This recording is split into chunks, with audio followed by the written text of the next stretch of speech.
20-ci əsrin birinci yarısında Sovet İttifaqı Şərqi Avropada sağ qalan ən böyük yəhudi qrupuna ev sahibliyi edib. Qırmızı Ordu onları nasistlərin caynağından xilas etsə də, 1948-ci ildə İsrail dövlətinin yaranması ilə vəziyyət kəskin şəkildə dəyişib. Minlərlə yəhudi əsilli şəxs tarixi vətənlərinə köçmək arzusunda olub. İsrail hökuməti bütün könüllü immiqrantlara əhəmiyyətli dəstək təklif edib. Təyyarə bileti, yaşayış xərcləri, mənzil, işlə bağlı yardım, lakin maliyyə dəstəyi yeganə amil olmayıb. Möminlər üçün vəd edilmiş torpağa qayıtmaq dini bir vəzifə, əsrlər boyu gəzib dolaşdıqları sonra qədim əhdlərin yerinə yetirilməsi olub.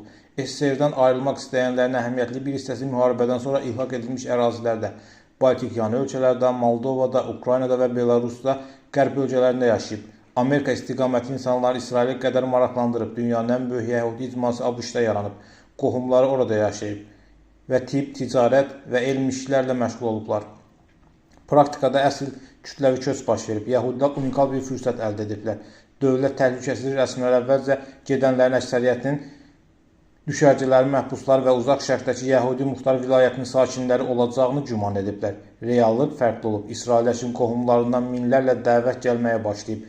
Kəşfiyyat xidmətinin bu əlaqələrin həqiqiliyini fiziki olaraq yoxlamağa vaxtı olmayıb. Bu vaxt digər millətlərdən olan vətəndaşlar da öz qohumları arasında Yəhudi kökənlərini fəal şəkildə axtarmağa başlayıblar.